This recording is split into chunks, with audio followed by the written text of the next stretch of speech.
What's going on, guys? Super Savage 789 here, bringing you guys in a video. Today we're doing what if Sabrina was Ash's sister. Now, while this might seem like the basic what if just initially, it gets quite crazy, so let's get into it straight away. In this timeline, the figure known as Ash isn't born from Delia, but instead is born into a psychic family. We'll need to say that Sabrina doesn't turn her mother into a doll for this timeline to work, but that isn't the hardest change to make. Sabrina's father and mother, seeing how shut off Sabrina is, decide that maybe having another child will help open her up. That way, she'll have someone to play with. So Ash should be born into the family. Growing up, Ash would still develop his obsession with Pokemon, wanting to become a trainer just like normal. He tries to play with Sabrina's Abra, but Sabrina would keep him away, using her psychic powers to constantly stay away from him. Ash would try constantly to play with his sister, but was always shut out, making him feel lonely and upset. Think of their relationship as similar to Anna and Elsa from Frozen.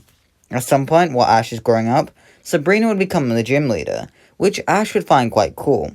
He goes to congratulate Sabrina, or at least watch her do battle, but she always finds ways to keep him away via teleportation or telekinesis. She doesn't turn him into a doll, however, instead choosing to simply fend him off every time. Speaking of psychic powers, I'm sure you guys are all thinking the same thing.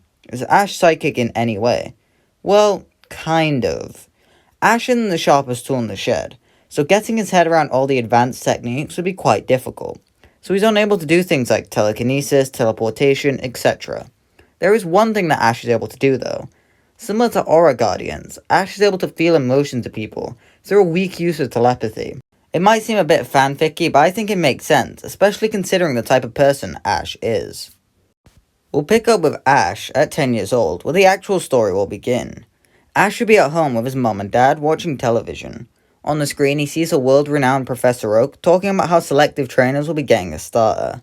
Ash mentions how he wishes that he could have been there, but Pallet is way too far. His father apologizes to his son. If he was stronger, they could simply teleport over there.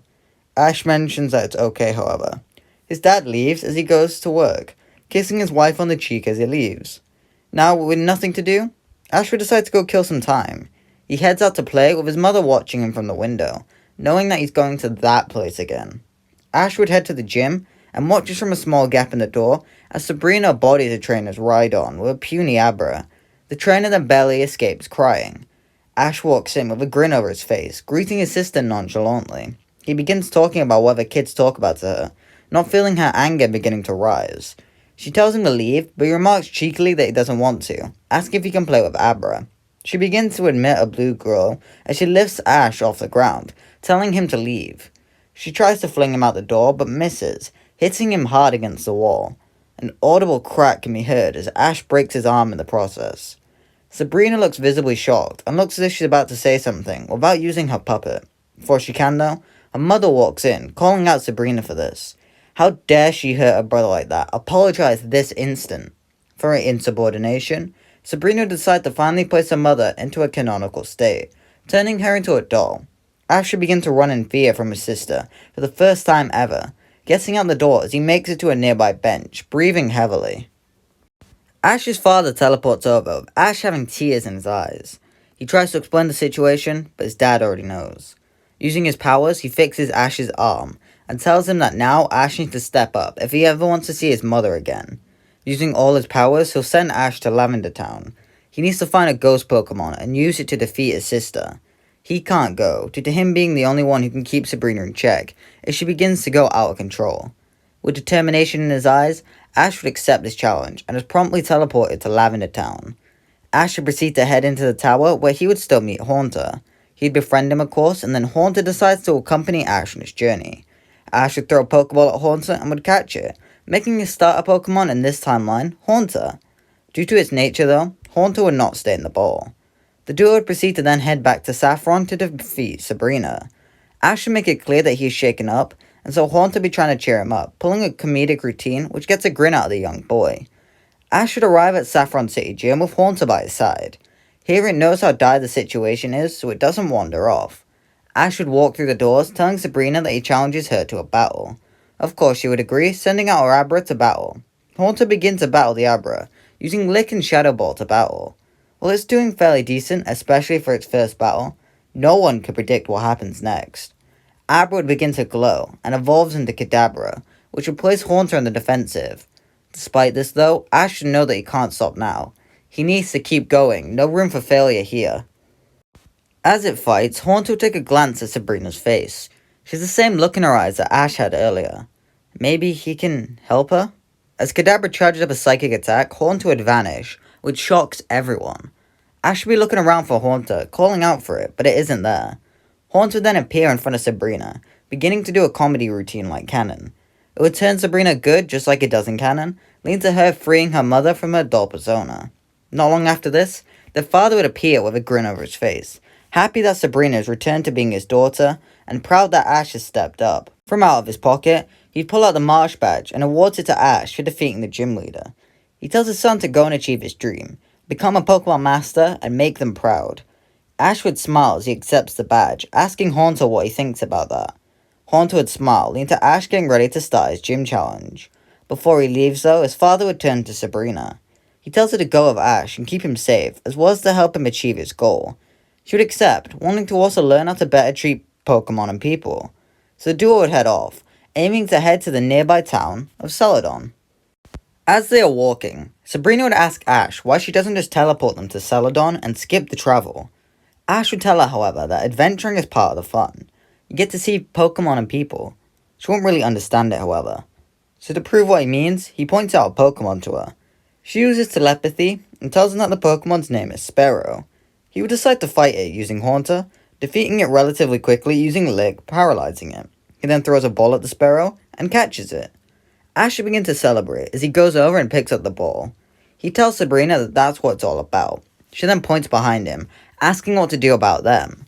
A bunch of Spearow rush in towards them. While Ash needs to be relatively close to someone to sense their emotions, it isn't hard to tell that these are all angry due to the potency.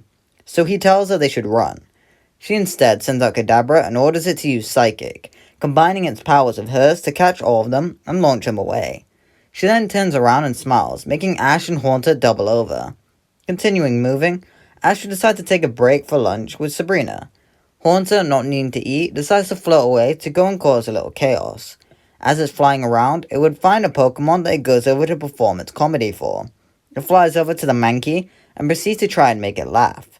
The duo become friendly, with the Mankey more so curious towards Haunter than actually finding it comedic.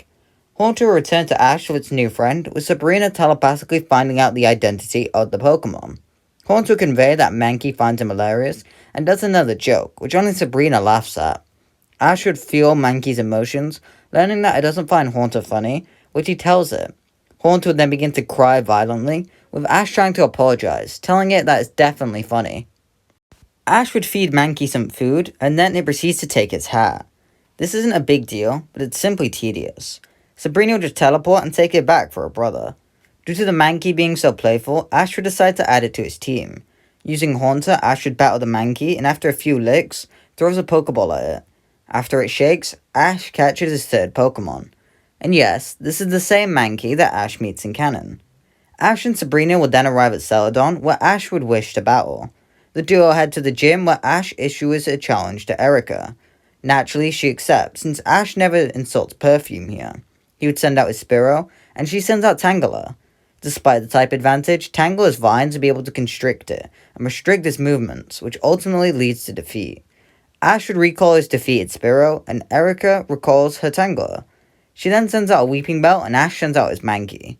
Thanks to its acrobatic body, Mankey is able to maneuver around Weeping Bell's razor leaves and lands a few karate chops that scores him the win.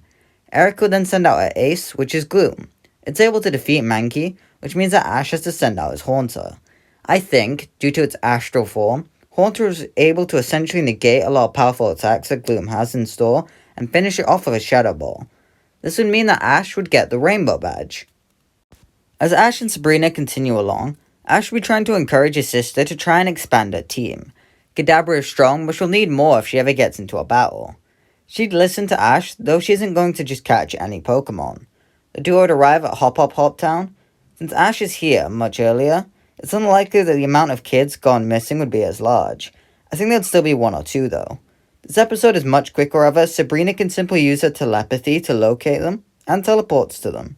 They then isolate that the issue is hypnosis related, and locate the drowsy and hypno responsible, where they promptly solve their issue. The duo then head to the center to eat before leaving to the next town.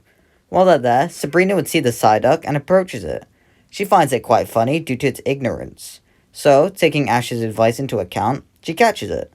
Without Brock, there was no need to go to Scissor Street, and due to it being way earlier, the P1 conference wouldn't be on. So Ash and Anthony have a brief interaction, but nothing beyond that. The duo arrive at Grinchy City and head into the power plant, where that pretty much goes the same, leading to Ash catching Muck. Since he has room in his party though, he adds it straight to his team. They then arrive at Fuchsia, where Ash and Sabrina locate Koga. Due to their psychic powers, as well as due to Haunter being able to go through walls, his ninja gimmick is kind of fodderized, and so Ash and Koga simply get straight to the fight. Koga sends out his Venonat and Ash uses Mankey. It does pretty well against Venonat due to its stubby body. So in response, Venonat would evolve into Venomoth, which allows it to fly around. Using Whirlwind, Venomoth would be able to defeat Mankey. So Ash would need to resort to Haunter. Haunter would be darted around the walls and floors and would pull out a couple Pokeballs. It throws a Pokeball over to Venomoth that opens, launching out confetti. He does it again, and it launches out sparkles. So when he throws the third one, Venomoth lets its guard down, not expecting it to be a Voltorb. It would explode and defeat the Venomoth. Koga then sends in his ace in the hole, being Golbat. The fight would be rather comedic, with Haunter using Lick only to lick inside Golbat's gaping mouth, making both of them shudder and blush. Ultimately though, Ash would win with a Shadow Ball that Golbat catches in its mouth. This would give Ash the Soul Badge, as well as ending off this part. So what do you guys think of this timeline so far? I'm quite proud of it. Putting Ash in a different city is quite interesting, at least to me. His starter being Haunter, a Pokemon that also doesn't evolve, makes sense, and we really get to see a different side of Ash's team. What Pokemon do you think Ash and Sabrina are going to catch on their adventures? And what do you think's happened to Misty, Brock, Team Rocket, and everyone Ash met on his adventure from Kanto? Let me know. And yeah, bye!